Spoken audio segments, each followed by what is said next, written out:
Hi, I'm Heather Hagerman. I am a real estate agent in the Central Virginia market, and I've been in this business for about 15 years, and thanks for taking a look at what we have to talk about today. Hi there. I wanted to talk to you today about investing in residential real estate. I have a lot of clients that come to me and say, Heather, we're really ready to diversify and expand our portfolio. We have a lot of money in the stock market, but we're thinking that it's a good time to buy some residential real estate as an investment. I go through a myriad of questions with them and certain exercises to make sure that it is in fact something that will make sense for them. And I just wanted to talk to you about some of the things that we talk about when we're doing it. The first thing is we talk about the neighborhood. Obviously, location, location, location. We always say that in real estate. But it's very important when you're considering buying an investment property as well, because you want to look at a few things. You want to look at, number one, what's the appreciation been like over the past several years, the past decade? Is this an area that is going up in value or stagnant or going the other way? Because that happens too. I also suggest that they look at how many rentals there are currently in the neighborhood. Take, for example, a neighborhood that has a high amount of investment properties or tenants living in the properties, non-owner occupieds. They're not going to hold their value as long as areas that have more primary residents living there, because it's just the way the market works. It's the way the houses are maintained, etc. The other thing that you want to look at is the overall vacancy in that neighborhood.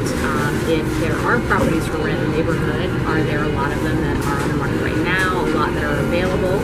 You want to make sure that you're not buying into a neighborhood that already has a huge inventory of rental properties that are not filling.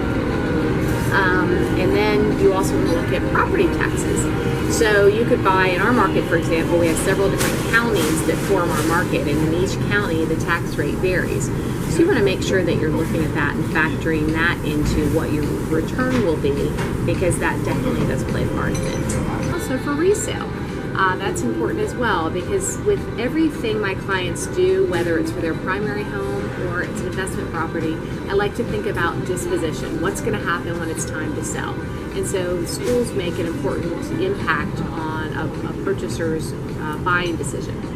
The next thing that I look at is crime. What's the crime rate in that neighborhood? And most municipalities have a site that you can go to and put crime statistics around even a certain block radius. So you could look it up and just make sure that you're not advising your clients, or you're not yourself buying in an area that's heavy in crime.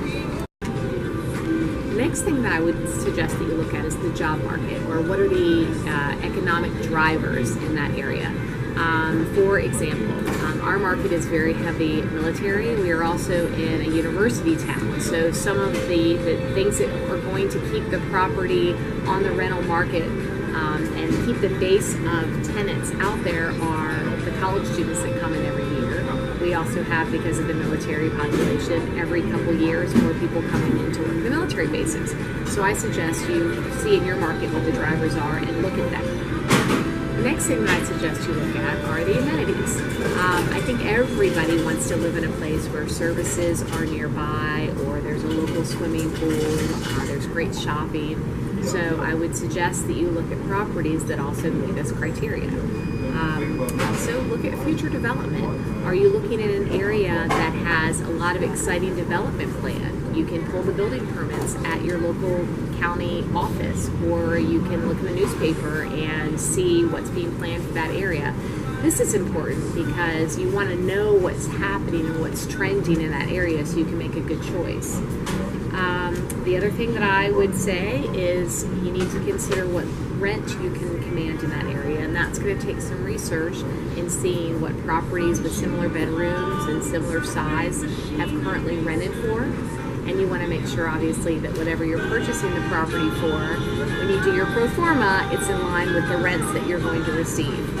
And then lastly, I would just make sure that you are outside of any areas that are prone to natural disasters. Sounds crazy, but there's flood insurance now that has gotten very expensive, so you want to make sure you're not in floodplain or flood district. And those are the key points. I think it's a great opportunity to build a retirement, put kids through college, etc. I have clients that have 30 some rental properties that they don't even owe anything on anymore, and they're enjoying a lot of wonderful passive income from them. So I hope you got what you needed out of this, and come back for more. For more of our Tip Tuesdays, you can check us out on our website, which is buyvirginiarealestate.com. You can also see us on Facebook under Herring Group.